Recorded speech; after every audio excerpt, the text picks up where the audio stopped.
Comrade Padala Ramulu పోరాట స్ఫూర్తితో మనం నేడు దేశంలో ప్రస్తుత బీజేపీ పార్టీ ప్రజా కార్మిక వ్యతిరేక విధానాలపై పోరాడాలని CPIML Mass Line ప్రజాపంత party Bodhan division సహాయ కార్యదర్శి బి మల్లేష్ పిలుపునిచ్చారు.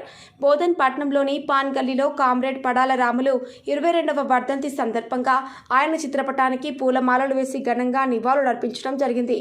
సందర్భంగా సిపిఐఎంఎల్ మాస్లైన్ ప్రజాపంత బోధన్ డివిజన్ సహాయ కార్యదర్శి బి మల్లేష్ మాట్లాడుతూ కామ్రేడ్ పడాల రాములు వ్యవసాయ కార్మికుల కూలీ రేట్లు పెంపుదలకై మరియు రైతాంగ సమస్యల పరిష్కారంకై పార్టీ పిలుపులో భాగంగా నిజాం సాగర్ నీళ్లకై ఎన్ఎస్ఎఫ్ భూ పోరాటంలో చురుకైన పాత్రను పోషించారని, ఆయన చేసిన సేవలను బోధన్ పట్టణంలో మరియు గ్రామాలలో ప్రజలు మరవలేకున్నారని కొనియాడారు.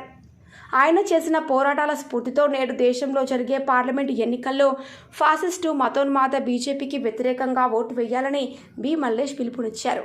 పార్టీ మండల కార్యదర్శి పడాల శంకర్, ఏఏపీకేఎస్ మండల కార్యదర్శి జి సీతారాం, డి పోషెట్టి, నాగయ్య, మల్లవ్వ, పార్వతి, లక్ష్మి, గంగమణి, సాయిలు తదితరులు పాల్గొన్నారు. ఈ మండలము జిల్లాలో కూడా రైతు కూలీ సంఘానికి పేద ప్రజలకు అండగా నిలబడి పనిచేసినటువంటి వ్యక్తి ఆయనని మనం ఈరోజు స్మరిస్తూ ఆయన సంతాపాన్ని తెలియజేస్తూ ఆయన చిత్రపటానికి పూలమాలలు వేయాల్సిందిగా ఇప్పుడు మన శంకర్ అన్నని దండేయాల్సిందిగా కోరుతున్నాం.